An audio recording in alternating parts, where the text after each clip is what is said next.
Assalomu alaykum qadrli mehmonlar, ommaviy axborot vosita xodimlari.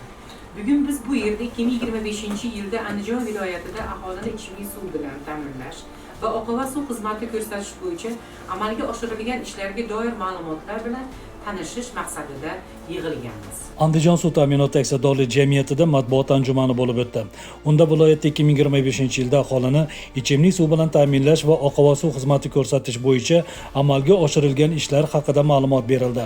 Tadbirda ta'kidlanishicha, 236 kilometr suv salmonlar qurildi. 74 ta suv inshootlari qurilib, rekonstruksiya qildi.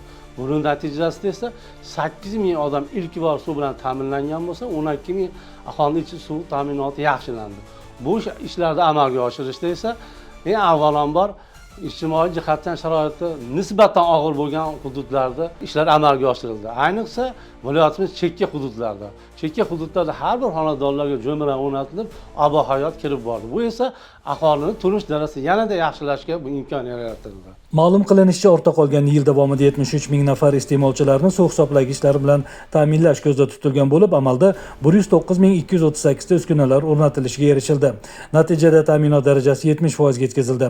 Vaholanki 2024-yilda bu ko'rsatkich 47% dan iborat edi. Suv hisoblash uskunalarining o'rnatilishi ichimlik suvini tejash bilan bir qatorda iste'molchilar tomonidan foydalanilgan toza ichimlik suvi uchun to'lanadigan to'lovni 4-5 barobarga iqtisod qilish imkonini ham bermoqda.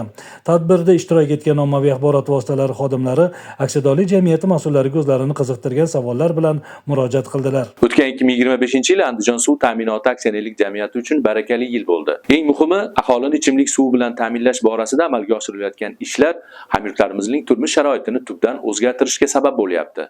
Buni bugungi matbuot anjumanida tilga olingan misollarda ham bilish mumkin. 2025-yilda erishilgan yutuqlar joriy yilda ham bardavom bo'lishi uchun puxta reja va istiqbolli loyihalar ishlab chiqilgan. Ularni amalga oshirish orqali iste'molchilarga sifatli xizmat ko'rsatish ko'lami yanada kengayadi. Bo'lib o'tgan matbuot anjumanida ma'lum qilingan xabarlar shundan dalolat bermoqda.